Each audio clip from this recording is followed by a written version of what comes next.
Good day to all our aviation enthusiasts, our fellow aviators, our prospective new students, and our current students. My name is Ben, and I'm one of the directors and co-founders of Excellentia Airline Academy. And we are actually now celebrating almost 12 months of our existence, coming up to 1 year. And we are very proud of it. So we are very happy to launch this platform. We're going to engage with you as our viewers and our students. We're going to have some in-studio guests.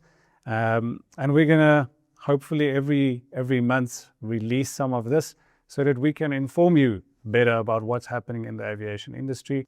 A little bit about me. I am a commercial pilot. I have been an aviation enthusiast for the last 39, almost 40 years of my life. So since I was born, I've been enjoying aviation. And it's a passion. And that I can say for the rest of my team as well and fellow directors, that this business was founded because we all had and still have a heart for aviation and for people. And now it's so nice to see that we have young aviators like yourselves, slightly younger, better looking than the rest of us. And it's so nice to have you guys here with us today. If you can maybe just introduce yourselves to the viewers as well. Rajesh, if we can start with you. Just tell us, how did your aviation journey start? Where are you from?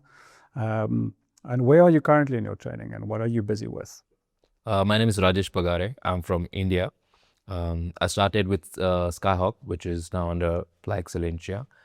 Currently, I'm doing my instructor rating in Aeronav, which is also part of Flight Excellentia. So I'm almost on my completion. Just my last flight is complete. So soon I'll be joining as an instructor. And then we have Mario. Mario is one of our grade 2 flight instructors now. He's been with us for some time. And you come with some experience, sir. So tell us about your journey. Tell me, where did it all start? Right. Hello, everyone. My name is Mario Fanous from Egypt, 23 years old. I got my PPL on 2023. Then I went for a holiday. I came back for my commercial pilot license, my night rating and instrument rating. Then currently I did my upgrade for a grade 2. I'm working as a grade 2 flight instructor with Skyhawk Excellentia. And it has been about 14 months for me now working as flight instructor with about almost 1,000 hour flight experience. How did you experience, or how do you experience being part of the Excellentia group? Sure, sir. As I was flying in Skyhawk before, the management was different, everything was different. Okay, I came here as Skyhawk was a big company, but as now Excellentia has acquired Skyhawk, is a more bigger company now, which has more fleets, number of fleets, as compared it was when I was only in Skyhawk. Now they have 3 bases, all 3 bases as well, different types of aircrafts, and the quantity of the aircraft has been increased so much now. Do you see yourself staying in South Africa, or are you planning to go back to India once you're done with your training? As of for now, actually, after my instructor rating, being instructor, I'm hoping to be a CFI of Skyhawk if that is an opportunity. I don't have any thoughts of going back to India. This country, I like the country. The environment is good. The climate is good. The people around is good, nice. So I'm planning to stay here. Okay. Mario, why South Africa? The main reason for it is the environment of aviation, the space of the country, the weather, which helps us for the training, for the flying most of the year, the flying experience, which you're going to gain it from flying in South Africa, surrounding by the environment of aviation, too many airports everywhere, as I said, the biggest space of the country, and yeah, the aircraft in South Africa, all of these things were privileged to choose South Africa. I think an interesting fact for the viewers is that South Africa recently went through an audit, an ICAO audit, our Civil Aviation Authority, and we rated, I believe, under the top 7 of the safest aviation organizations on the ICAO list. We have really high standards when it comes to South African pilot training, so we're still one of the leaders globally when it comes to commercial pilots, instructor, everything aviation-wise. Why do you think the instructor's rating is so important in this scope of industry? Why do you think it's important for your career, for example? Working as an instructor, I think is the first step each pilot has to take to start his career. From gaining the hours which you need for the airline, or gaining the experience which will make you qualified to work and be an airline pilot one day. And of course, teaching the people how to fly a plane, teaching the guys the thing which you love and like to do. I think you will, if you love flying, you will do your best to teach the guys aviation, everything. And looks like an exciting job as well. Rajesh, you now busy with your instructor's rating as an instructor student at one of our other entities, Aeronav, which is also part of the EAA group. Why did you choose to do it? Why is it important? Like Mario said as well, likewise, being an instructor is like teaching others is learning twice. So I'm still in my learning phase as an instructor. I'm teaching and learning. I'm gaining so much from the instructors and the students. So doing instructor rating, gaining some hours also gives you experience and good knowledge. So it's better to do instructor rating and then go for that. Learning twice, you say. So that's always a thing that people then always want to do, and I think they try and avoid the instructor course because they have to study again after they've just went through an extensive commercial training program. But I think the valid thing that you've said there is that it gives you extra experience to build on that career and to build on that CV to actually get an opportunity into the airlines one day, whether it's the airlines, the corporate side of aviation, anything. The instructor allows you to bridge that gap, and it actually gives you those hours that you want to enter the market. Okay, so well done for choosing that. I think you made a good decision. At Excellentia, we have currently 28 aircrafts. We recently acquired 5 Slings, and we've actually signed an SLA with Sling. And we want to increase our fleet to 100 aircrafts in the next 18 months. So that's the plan, and that's the vision, and that's what we're working towards. So there's a definite growth path in that direction. How, from your experience flying the entire fleet, I think you've rated on the Cessnas, the Pipers, and the Slings. Tell me about the fleet and what you experience, Rajesh, if you don't mind. So like you said, I did fly all of the aircraft which is in Excellentia, comes under Excellentia, the Cessna, the Diamond, the Piper, and the Sling. Recently, I did my CPL on the Cessna and the Piper, but now I'm doing my instructors on Sling. And as I fly Sling, I get to know more about Sling, that it is actually a very good aircraft for training purpose and for personal use as well. You can say it's a light aircraft, it's a good performance, has good glass cockpit, Garmin inside, and the controls are very firm and gentle. So it's actually a good aircraft to train on a Sling. So it's my new favorite aircraft from the Cessna and the Piper, I can say. That's good. I've heard that it also you guys are making use of the autopilot. Yes, as recently we went on Flyaway to Cape Town, so we made all the use of autopilot. It was really helpful, like flying such a long distance from Johannesburg to Cape Town on autopilot. You just need to put all the inputs and the aircraft flies off its own. It's a perfect one. Flyaway, that's an interesting topic. Tell me, Mario, have you been on one of these flyaways? I've been on 2 of the Flyaways. So tell me a bit more about the Flyaways. What is it about?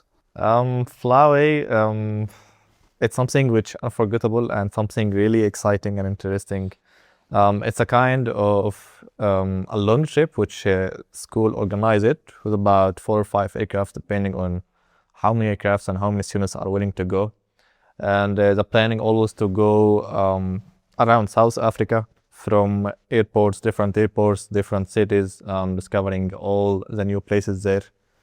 So it's such very exciting program from the school. The students really catch on to it because they are taught new skills and real life, taking them out of the training environment when putting them into a real life scenario where they get to see the entire country. They get the chance to use those skills that they've been taught over the last 16 months or 12 months or 6 months, or depending how long on where they are in their training. And now they actually get to apply these things at real airports, and not that there's fake airports, but they actually get to use those skills. How do you guys see and feel that the industry is changing? I think we're all aware that if we look at aviation as a whole, that eventually automation, new technology, advanced systems, all of these things are coming to play. And we all know about the current boom that we have. There's over 800,000 pilot shortage globally. So to come up with this demand, there's a massive opportunity to train pilots. Many of these programs now created by the airlines to actually be able to crew these airliners, we now have to train pilots to directly, when they're done with their training, move into that industry. So back in the day, 100 years ago when I was still young, we had these steps. So you were an instructor for a while, and then you went and you flew. I, for instance, flew for the United Nations and the Red Cross for a while. And that's how I built my career as a pilot and eventually became captain. So there was these stepping stones and these little gates that you had to pass to build on your career. But I think that's going to be fast-tracked now. I don't know what the experience is in your country and what the feel is, that instead of going through these gates, we're going to have to fast-track it and get a student ready to immediately go into the airline. From an instructor's point of view and a student, how do you see this fleet, or the current fleet that's available to you guys for training, is going to help you or maybe not help you? What is your opinion with regards to that transition into the airlines as a freshly qualified commercial pilot? Okay, I mean, our fleet, which has all the types of the aircrafts, it provides for the student the sufficient experience and familiarization with the systems, which is going to work with it in the future. I mean, for the Sling, we got a very modern glass cockpit, and we got the Garmin G1000 in the Sling, which provide for the student the environment which is going to work with in the future when they fly the bigger planes, the Boeing or Airbus or whatever. I mean, they're going to use to flying the G1000. So it makes their life easy in the future when they move to these aircrafts. Definitely they're going to do type rating or whatever, but they're going to be fast learner because they're already familiar with the systems. They have trained on it. So you think the transition from analog to glass definitely helps the student, and this will aid them with that transition into the airlines as an entry-level pilot or as a... Definitely it helps the students a lot because, I mean, the modern aircrafts, most of them not that analog instruments, which are the 6-packs. Most of them are, we have that G1000 and all the instruments combined together in one instrument. So they has both of the experience by flying these 6-packs analog instruments and moving into the advanced training to this Garmin G1000. So it helps them a lot to be familiar with these systems. Okay. How did you find a transition from analog to glass as a student? Actually, as we had a variety of aircraft, types of aircraft, like Diamond, Cessnas, the Piper, or the Sling. So the transition is very smooth of the type and variety of aircraft we have in our school. I think we're up for some interesting time to see how the training environment is going to change.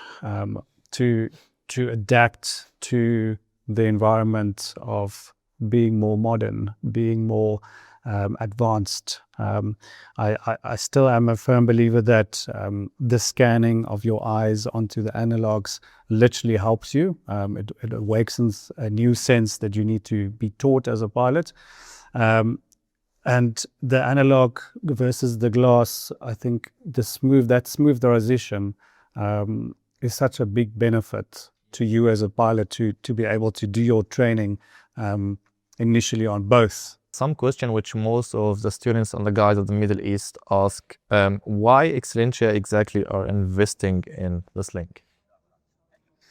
That's an interesting question and a good one. You must remember that we are a South African company, and we are writing a South African story, I think quite an inspiring one. We're writing a South African story or book to an international audience. So the story of the Sling is, for me, just makes sense business-wise and as a pilot, because number one of the major things that we found currently that we experience delays and downtime in our fleet is the fact that we have to wait for parts.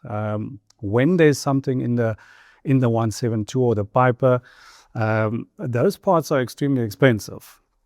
And if we order them, there's now a massive backlog that we have to wait months for parts to receive. And to keep that stock on hand to maintain the aircraft also becomes quite an expensive exercise. So the Sling story just fits so nicely into our profile. This is a locally manufactured aircraft in a local business, aiding to our local story. Training not only international students, but also local guys. And we're just building on it. So that was one of the main reasons. It's local, it's a local product, so it's nice. And then we also saw, now that we've operated the Slings for quite some time, is that our downtime is so much lower compared to the rest of our fleet. Where we, for instance, send in a Sling for maintenance for a 100-hour inspection, we get it back the same day. It's like a Formula One experience. You stop your aircraft there, and later the day you get it back. With our slight legacy fleet, we sometimes have a 3 to 5 day waiting period. So it just makes more sense to have less downtime in this type of environment. Our students get to progress quicker. We get on the business side to streamline the processes and work through a faster program. Questions that we get from students in India when they enroll on, but is the Sling recognized in our country? To unpack it, I think the important thing here is that we first of all need to realize that we have a South African Civil Aviation Authority in our country, and then you have the directorate in India called the DGCA that you refer to, and that these two entities overlap almost. All right, so there's nothing strange happening for an Indian student to come to South Africa. We basically have the exact same requirements. All right, so hourly wise, number one is that we got you covered. There's nothing that we now have to go outside of the scope of training to accommodate an Indian student, and similarly to a student from the Middle East or from Egypt for that case. All right. So that's point number one. There's no need to worry about different regulations. The requirements to get your commercial license is the same for South Africa and for India. I think where the confusion comes in is then students say that the aircraft needs to be registered in India for that license to be recognized, okay, which is not the case. So to quickly unpack that, remember that in aviation, and this is important that the viewers understand it as well, is that you get a license, all right? And on your license, we add endorsements and we add ratings to that license. right? So your license is recognized because we all one of the ICAO countries. Your license is recognized because of that, right? So there's no issues whether you can fly any aircraft.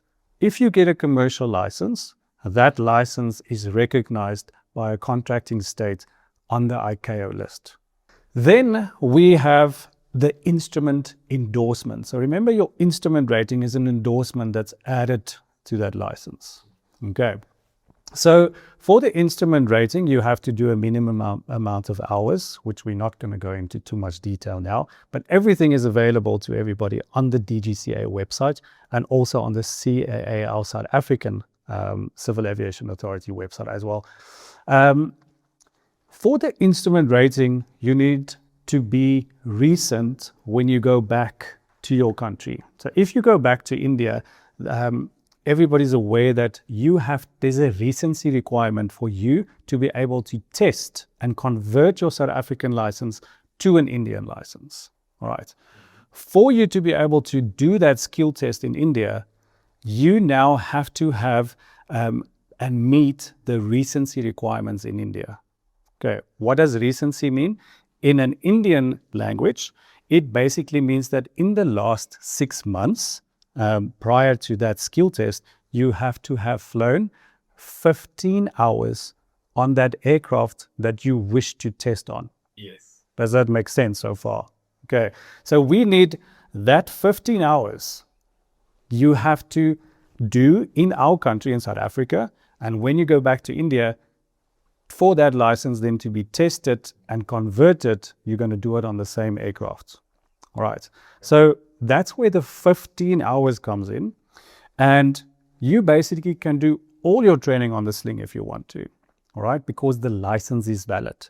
But for the recency requirement, you have to have done 15 hours in the preceding 6 months to that skill test in India on an aircraft that is registered in that country for that purpose. Okay. So basically, we can do all our building on Sling and rest maybe 20 hours on the aircraft which is available in India, that is Cessna or the Piper.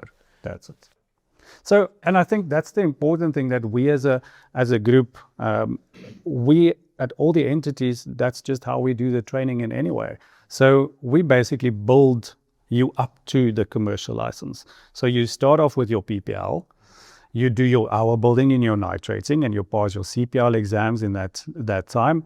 And then you can do all of that on the Sling if you want to.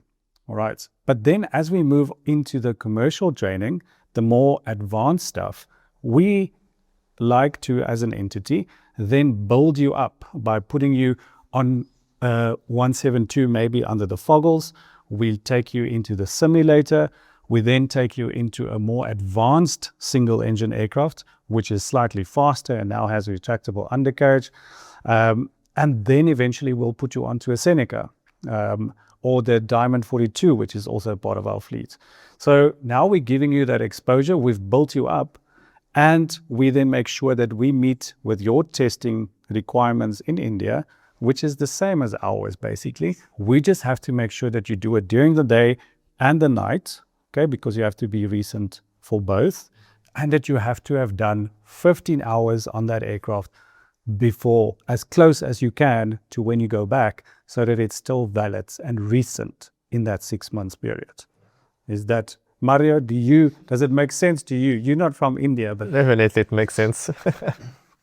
Do you guys have any of that problems or concerns from Egypt? I don't believe so. We have such kind of problems flying the Sling when you convert your license to Egyptian license, because as you said previous, it's a license. So all what you need to do is to convert the license.